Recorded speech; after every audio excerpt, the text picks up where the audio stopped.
मैं हूं शम्स तबरेज़ कासमी और आप देख रहे हैं मिल्लत टाइम्स।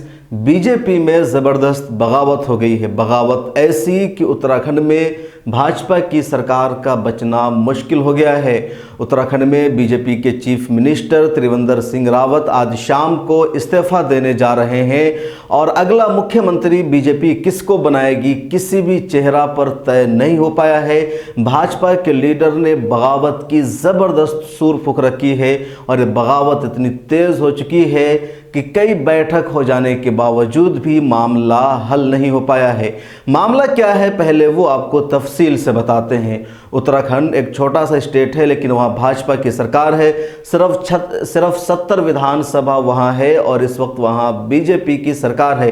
कई मामलों की वजह से उत्तराखंड को काफ़ी अहमियत हासिल है। इंटरनेशनल टूरिस्ट बहुत ज़्यादा उत्तराखंड में आते हैं। इस वजह से हिंदुस्तान की मालदार तरीन रियासतों में भी उत्तराखंड का नाम आता है। लेकिन वहाँ बीजेपी सरकार के खिलाफ खुद बीजेपी के नेताओं ने ही बगावत कर रखी है और वहाँ के जो चीफ मिनिस्टर है त्रिवेंद्र सिंह रावत उसको चीफ मिनिस्टर मानने के लिए तैयार नहीं है। पिछले कई दिनों से मामला चल रहा था लेकिन मीडिया में नहीं आ रहा था, मीडिया ने उसे छुपा रखा था। पार्लियामेंट के हाथे में बैठक हुई, दिल्ली में कई और जगहों पर बैठक हुई, आज शाम को खुद उत्तराखंड में भी बैठक हो रही है। लेकिन सभी जगह जो बीजेपी के बागी नेता है वो रावत को चीफ मिनिस्टर मानने के लिए तैयार नहीं है और मजबूर होकर बीजेपी को फैसला करना पड़ा कि वो रावत को चीफ मिनिस्टर नहीं बना रहे हैं।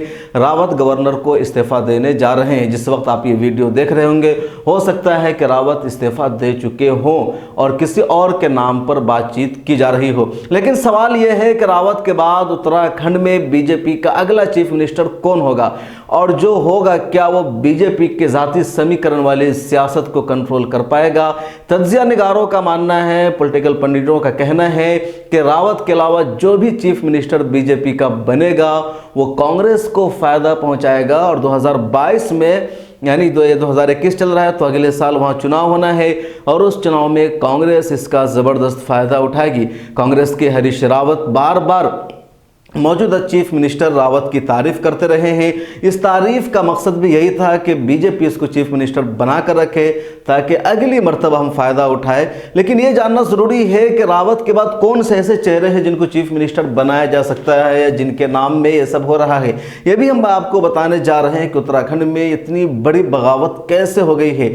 बीजेपी 2014 के बाद से जब मरकज़ में आई है या दीगर स्टेट में उसकी सरकार बनी है तो पहला मौका है जब बीजेपी को अंदर से इतनी बड़ी बगावत का सामना करना पड़ा है और बगावत ऐसी कि खबर बीजेपी की लीक हो चुकी है, मीडिया की हेडलाइन बनी हुई है और बीजेपी को खुद अपने चीफ मिनिस्टर को तब्दील करने का फैसला करना पड़ा है।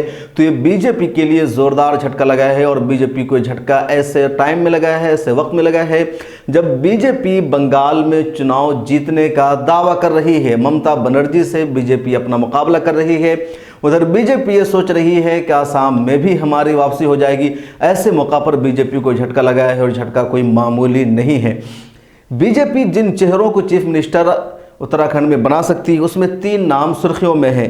पहला नाम है अजय भट्ट का और दूसरा नाम है अनिल बलूनी का और तीसरा नाम है सत्यपाल महाराज का। जय भट्ट नैनीताल से उत्तराखंड में एमपी हैं, सॉरी लोकसभा में एमपी है। अनिल बलूनी राज्यसभा के एमपी उत्तराखंड में और इन दोनों की पार्टी में अच्छी खासी पकड़ है। इसके अलावा तीसरा नाम है सत्यपाल महाराज का। ये कांग्रेस से बीजेपी सरकार में आए, पहले कांग्रेस में थे, सेंट्रल मिनिस्टर थे, उसके बाद बीजेपी ज्वाइन किया और इस वक्त बीजेपी की उत्तराखंड की जो हुकूमत है इसमें मिनिस्टर है। इनको भी चीफ मिनिस्टर बनाने की बातचीत हो रही है। लेकिन एक बात यहाँ पर वही आ जाती है जो राहुल गांधी ने कल कहा था और मीडिया में उस पर खबर चल रही है कि जो कांग्रेस छोड़कर बीजेपी में जाएगा वो कभी चीफ मिनिस्टर नहीं बन सकता है। उसकी जो हैसियत होगी वो निचले दर्जे की होगी, दरबान टाइप की होगी, उसको कोई वैल्यू नहीं मिलेगा। और यही बात सत्यपाल महाराज को लेकर उत्तराखंड में है कि उत्तराखंड में जो बीजेपी के लोग हैं वो सत्यपाल महाराज को एक्सेप्ट करने को अभी भी तैयार नहीं है। सत्यपाल महाराज खुद इसका बार बार तस्करा कर चुके हैं, वो विरोध जता चुके हैं।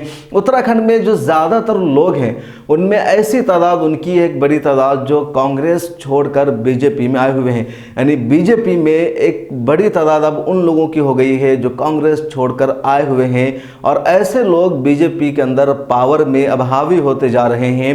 और ये लोग बीजेपी के उन नेताओं को, संघ के उन लोगों को मंजूर नहीं है जो शुरू से बीजेपी में हैं या आरएसएस में हैं, या जो उधर से आए हुए हैं वो कांग्रेस से आए हुए लोगों को एक्सेप्ट नहीं कर रहे हैं। इसलिए ज़बरदस्त खिचड़ी पक रही है। अभी ब्रेकिंग न्यूज़ के तौर पर यह खबर आ रही है कि बीजेपी ने धन सिंह को अपना चीफ मिनिस्टर का चेहरा बनाने का फैसला किया है, लेकिन मुकम्मल इत्तेफाक नहीं हुआ। यह खबर आ रही है सोर्सेज से, मुकम्मल फैसला क्या होगा अभी तक बाकी है। धन सिंह आरएसएस में अपनी अच्छी पकड़ रखते हैं और इनको अब चीफ मिनिस्टर बनाने की बातचीत हो रही है, यानी गोया कि आरएसएस ने बराह रास्त इस पूरे मामले में, इसका मतलब है, मुदाखलत की है और अमित शाह से ये मामला कंट्रोल नहीं हो पाया है, न वज़ीर-ए-आज़म नरेंद्र मोदी से। इसलिए आरएसएस को डायरेक्ट आकर के उत्तराखंड बीजेपी को कंट्रोल करना पड़ रहा है। इस पूरी बगावत के पीछे जिन लोगों का हाथ है उसमें मुन्ना सिंह एक विधायक है। मुन्ना सिंह चौहान ने ये बगावत खड़ी की और बगावत इतनी तेज़ हुई, ये लहर तूफ़ानी बल गई और बिलाखिर बीजेपी को फैसला करना पड़ा, झुकना पड़ा। ये बगावत क्यों ही, बगावत के पीछे का कारण क्या है, इस ताल्लुक़ से जो खबर आ रही है वो ये है कि उत्तराखंड में जंगल राज फैल गया था, प्रशासन बेकाबू हो चुके थे और एमएलए का कुछ नहीं चल रहा था, विधायकों का कुछ नहीं चल रहा था और सीएम साहब किसी से मिल नहीं रहे थे, किसी की सुन नहीं रहे थे।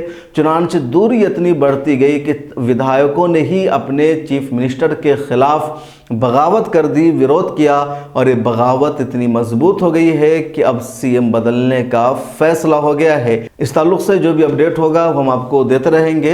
अगर आप यूट्यूब पर देख रहे हैं तो चैनल को सब्सक्राइब करें, फेसबुक पर देख रहे हैं तो पेज को लाइक करें। ताज़ा तरीन खबरों के लिए विजिट करें हमारी वेबसाइट www.millattimes.com। उर्दू, अंग्रेज़ी, हिंदी तीनों ज़बानों में मौजूद है ये वेबसाइट। मिल्लत टाइम्स को आपकी ज़रूरत है, हमारी आप माली मदद करें। हर महीने सिर्फ 100 रुपये और 1 साल के लिए 1 साल सिर्फ 1000 रुपये। रकम भेजने के लिए यहाँ दिए गए फ़ोन पे, गूगल पे और पेटीएम नंबर का इस्तेमाल कर सकते हैं।